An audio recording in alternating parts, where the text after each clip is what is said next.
ട്രിവാൻഡ്രത്തെ ഏറ്റവും ബ്യൂട്ടിഫുൾ ആയിട്ടുള്ള കുറേ സ്ഥലങ്ങളിൽ ഒരു സ്ഥലത്താണ് നമ്മളിന്ന് നിൽക്കുന്നത്. ഇതാണ് പാലരുവി. ഇവിടെ വളരെ ബ്യൂട്ടിഫുൾ ആയിട്ടുള്ള കുറേ കാഴ്ചകൾ നമുക്ക് കാണാനുണ്ട്. ഒരുപാട് നേരം ക്യൂ നിന്നതിന് ശേഷമാണ് കേട്ടോ അകത്തേക്ക് കയറിയത്. ഉള്ളിലേക്ക് പ്രൈവറ്റ് വെഹിക്കിൾസ് ഒന്നും അലൗഡ് അല്ല. നമുക്കകത്ത് കയറാനായിട്ട് അവരുടേതായിട്ടുള്ള ട്രാൻസ്പോർട്ടേഷൻ ഉണ്ട്. അപ്പം നമ്മൾ അതിലാണ് കേട്ടോ അകത്തേക്ക് പോയത്. കാട്ടിനിടയിലൂടെയുള്ള യാത്ര വളരെ ഇൻട്രസ്റ്റിംഗ് ആയിരുന്നു. അവിടെ ചെന്നപ്പോൾ മുതൽ നമ്മുടെ പിറകെ കുറച്ച് ആൾക്കാർ വന്നായിരുന്നു. അവരെ കേട്ടോ നിങ്ങളിപ്പോൾ കാണുന്നത്.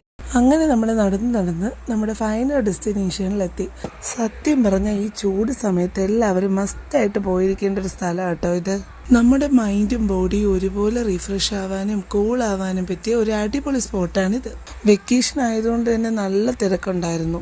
ഞങ്ങൾ എത്തിയപ്പോൾ ഏകദേശം 3 മണിയായി. അതുകൊണ്ട് ഞങ്ങൾക്ക് ഒരുപാട് നേരം ഇവിടെ സ്പെൻഡ് ചെയ്യാൻ പറ്റിയില്ല. ഫാമിലി ആയിട്ടും ഫ്രണ്ട്സായിട്ടും വന്ന് എൻജോയ് ചെയ്യാൻ പറ്റിയ നല്ലൊരു പ്ലേസ് ആട്ടോ ഇത്. അപ്പോൾ ഇനി ടൈം കളയാതെ വേഗം വന്ന് അടിച്ചു